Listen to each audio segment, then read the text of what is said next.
Target with PS Parihar channel में आपका स्वागत है। आइए शुरू करते हैं और देख लेते हैं कि आज के समाचार पत्रों में विद्यार्थी जीवन से संबंधित कौन कौन सी सूचनाएं हैं। तो वीडियो को जल्दी से लाइक कर दें, शेयर कर दें और जिन छात्रों ने चैनल को अभी भी सब्सक्राइब न किया हो तो जल्दी से सब्सक्राइब कर लें ताकि आप लोगों को इसी प्रकार की ऑथेंटिक अपडेट से सबसे पहले मिलती रहे। आगे बढ़ने से पहले एक सूचना है उन विद्यार्थियों के लिए जो विद्यार्थी किसी भी प्रतियोगी परीक्षा की तैयारी कर रहे हैं। किसी भी प्रतियोगी परीक्षा की तैयारी करने के लिए अगर किसी चीज की महत्वपूर्ण भूमिका होती है तो सबसे ज्यादा मॉक टेस्ट की। मॉक टेस्ट के लिए यहाँ पर सबसे बड़ा प्लेटफॉर्म है टेस्ट बुक, जिसे आप लोग यहाँ पर देख सकते हैं।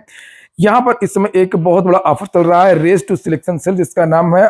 यहाँ पर कीमतें बहुत कम कर दी गई हैं। जिससे ये देखिए ईयरली पास है और ईयरली पास की जो कीमत 499 रुपए हुआ करती थी, उसकी कीमत मात्र 314 रुपए कर दी गई है।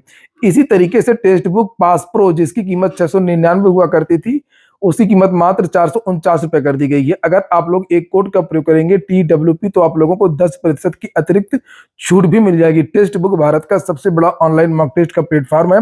यहाँ पर सभी भर्तियों के मॉक टेस्ट उपलब्ध हैं।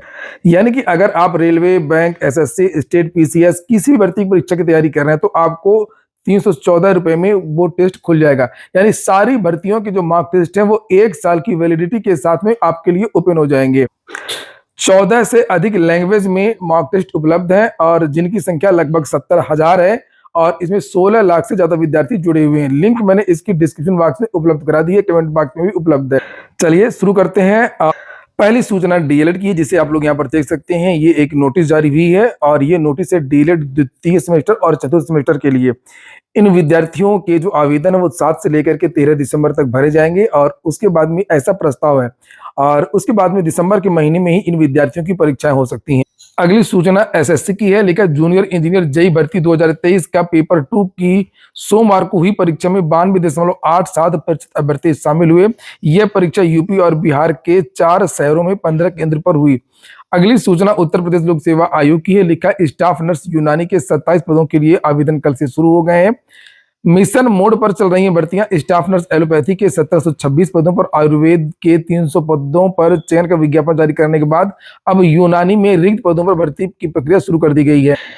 बीपीएससी की भी कुछ सूचनाएं हैं जैसे शिक्षक नियुक्ति। लिखा एडमिट कार्ड में कल तक सुधार का मौका। एडमिट कार्ड शिक्षक भर्ती का जारी कर दिया गया है और लिखा कि अतुल प्रसाद ने ट्वीट कर जानकारी दी है कि शिक्षक नियुक्ति के दूसरे चरण में एडमिट कार्ड में सुधार का मौका 6 दिसंबर तक दिया गया है। इसके बाद में मौका नहीं मिलेगा।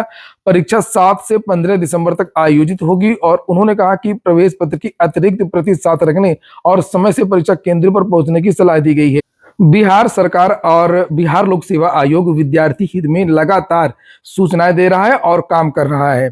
अभी कुछ दिन पहले ही बीपीएससी के चेयरमैन ने ट्वीट करके एक जानकारी दी थी कि बीपीएससी के द्वारा हर साल शिक्षक भर्ती करवाई जाएगी और लास्ट अगस्त में इसकी परीक्षा होगी। इसी तरीके से अतुल प्रसाद जी ने यह भी कहा था कि बीपीएससी यानी कि बिहार पीसीएस की जो प्रारंभिक परीक्षा है वो हर वर्ष 30 सितंबर को होगी और मुख्य परीक्षा हर वर्ष जनवरी के फर्स्ट वीक में करवाई जाएगी। इसी प्रकार से पहले से ही घोषणा कर दी गई है एस्टेट के लिए। आप लोग जानते होंगे जो भी विद्यार्थी शिक्षक भर्ती की तैयारी कर रहे हैं कि एस्टेट का बिहार में क्या महत्व है। जो भी भर्तियां होती हैं माध्यमिक और उच्च माध्यमिक की, उसमें टीईटी की तरह जैसे प्राथमिक की और उच्च प्राथमिक की यानी मध्य की भर्तियों में टीईटी की अनिवार्यता होती है, उसी तरीके से बिहार में जो टीजीटी पीजीटी की वैकेंसी होती है उसमें एस्टेट करना होता है और इसके लिए किसी भी राज्य के विद्यार्थी आवेदन कर सकते हैं। तो एस्टेट की परीक्षाओं के बारे में भी बता दिया गया है कि एस्टेट साल में 2 बार होगा, मार्च और सितंबर में। यूपी में तो यूपी टीईटी का ही पता नहीं है कब होगा। फिलहाल यहाँ पर लिखा पहला एस्टेट 1 से 20 मार्च के बीच में होगा और दूसरा एस्टेट 10 से 30 सितंबर के बीच में होगा। विद्यार्थी अपनी स्ट्रेटजी के अनुसार अपनी तैयारी कर सकते हैं। और इसके बाद में अगली जो सूचना है वो है नए शिक्षा सेवा चयन आयोग की। लिखा है नए चयन आयोग की भर्ती में ऑनलाइन परीक्षा का विकल्प। लिखा क्रियाशील होने की ओर अग्रसर राज्य शिक्षा सेवा चयन आयोग की भर्ती प्रक्रिया में तकनीक का भी समावेश होगा। आप लोगों को फिर से याद दिलाना होगा कि आप लोगों ने अभी तक वीडियो को लाइक नहीं किया होगा, बहुत सारे छात्रों ने, तो आप लोग वीडियो को जरूर लाइक कर दें। सभी छात्रों को वीडियो को लाइक करना है, ऐसा नहीं कि केवल कुछ छात्र हैं वही रेगुलर लाइक करते रहते हैं। नीचे लिखा एडेड माध्यमिक विद्यालयों के लिए टीजीटी एवं प्रवक्ता संवर्ग एवं एडेड महाविद्यालयों के लिए असिस्टेंट प्रोफेसर भर्ती परीक्षा में ऑनलाइन का भी विकल्प सम्मिलित किया गया है। अभी तक उत्तर प्रदेश माध्यमिक शिक्षा सेवा चयन बोर्ड, टीजीटी, पीजीटी और उच्चतर शिक्षा सेवा आयोग असिस्टेंट प्रोफेसर पदों पर आवेदन तो ऑनलाइन लिया करते थे, लेकिन परीक्षा ऑफलाइन हुआ करती थी। अब ऑफलाइन ऑनलाइन दोनों विकल्प होने पर आयोग के चेयरमैन और सदस्य परीक्षा के माध्यम से अंतिम निर्णय लेंगे। राज्य शिक्षा सेवा चयन आयोग के अधिनियम के बाद नियमावली को भी कैबिनेट से मंजूरी मिल गई है।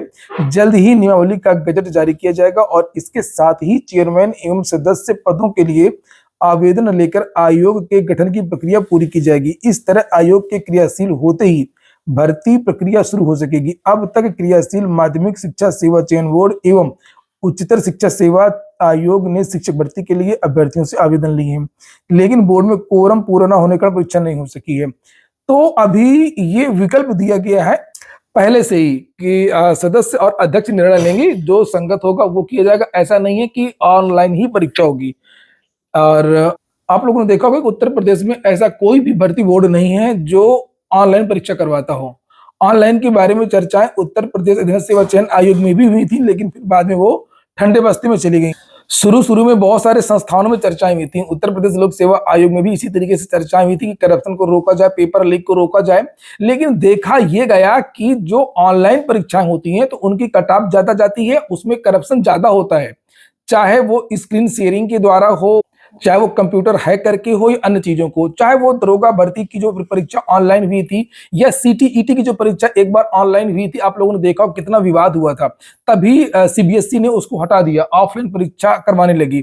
सीटेट अब क्यों होने लगा ऑफलाइन, सोचने वाली बात है। और वास्तव में ऑनलाइन से बेस्ट है ऑफलाइन।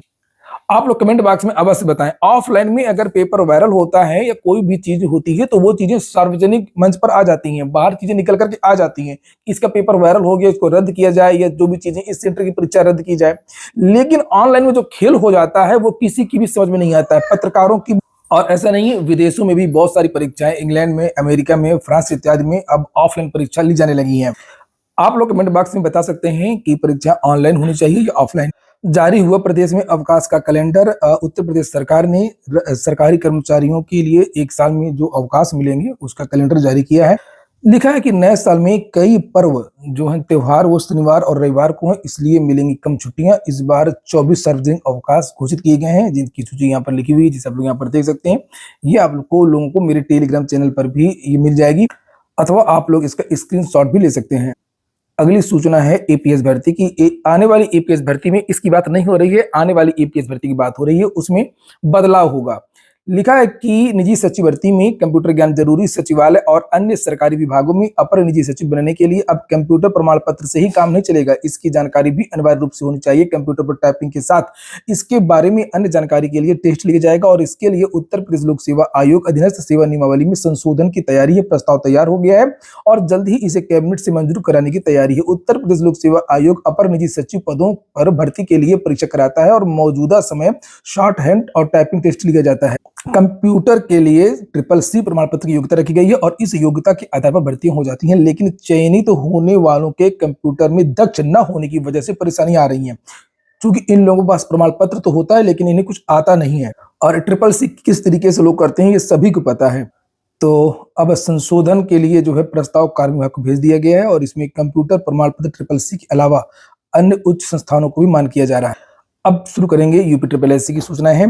मंडी परिषद की परीक्षा में नकल कल नोटिस जारी हुई थी, 15 अभ्यर्थी डिबार कर दिए गए हैं। मंडी परिषद के लिए पहले रद्द होने तक की चर्चाएं हो गई थी और बाद में यूपी ने ये निर्णय लिया कि जो गलत विद्यार्थी उनको बाहर किया जाएगा और जो योग्य विद्यार्थी उनको चयनित किया जाएगा। उसी क्रम में कल ये नोटिस जारी की गई। लिखा कि परीक्षा का परिणाम 2 दिसंबर 2021 को घोषित किया गया था और इसमें 44 अभ्यर्थियों को जांच के दायरे में रखा गया था। जांच कमेटी ने 15 अभ्यर्थियों को अनुचित साधन प्रयोग करने वाला माना है।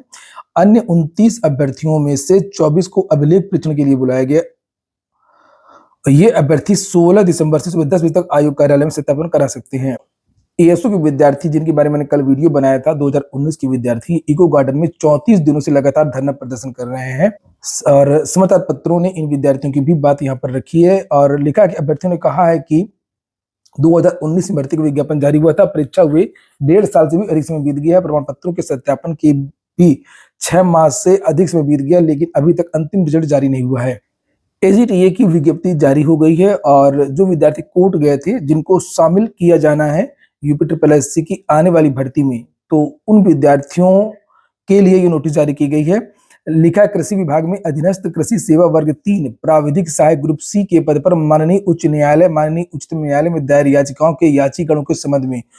तो चूंकि सुप्रीम कोर्ट ने कहा था कि जो आने वाली वैकेंसी है एजीटीए की, उनमें इन विद्यार्थियों को शामिल किया जाएगा। 2013 की जो वैकेंसी उत्तर प्रदेश लोक सेवा आयोग से आई थी, जो डाटा लोक सेवा आयोग से यूपी को भेजा गया है, ये फॉर्मेलिटी की गई है समाचार पत्र के माध्यम से कि कोई भी जो विद्यार्थी है वो छूटने न पाए। और यहाँ पर देखिए लिखा हुआ है कि कृषि विभाग द्वारा उक्त 1564 याचिकाओं अभ्यर्थियों का आयोग से प्राप्त विवरण कृषि विभाग की वेबसाइट यूपी एग्री पारदर्शी.gov.in पर इस आशय से अपलोड कर दिया गया है कि माननीय उच्च न्यायालय, माननीय उच्चतम न्यायालय में योजित याचिकाओं से आच्छादित ऐसे अभ्यर्थी जो उक्त सूची में सम्मिलित होने से छूट गए हैं तथा इस संबंध में अपना प्रत्यावेदन आयोग के समक्ष प्रस्तुत करने से वंचित रह गए हैं को पुनः एक अंतिम अवसर इस आशय से प्रदान किया जाता है कि अपना प्रत्यावेदन उपरोक्त संदर्भित पुष्ट प्रमाण पत्र सहित दिनांक 20 दिसंबर तक कृषि निदेशक उत्तर प्रदेश की ईमेल आईडी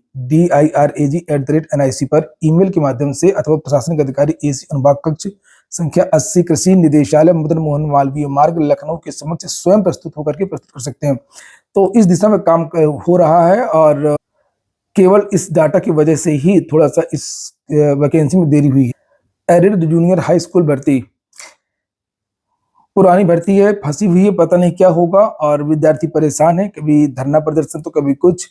लिखा है कि जूनियर एडेड विद्यालयों में शिक्षक भर्ती की प्रक्रिया 2 वर्षों से लंबित है, मामला कोर्ट प्रक्रिया से जूझ रहा है। सोमवार को अभ्यर्थियों ने परीक्षा नियामक प्राधिकारी कार्यालय का घेराव करके प्रदर्शन किया।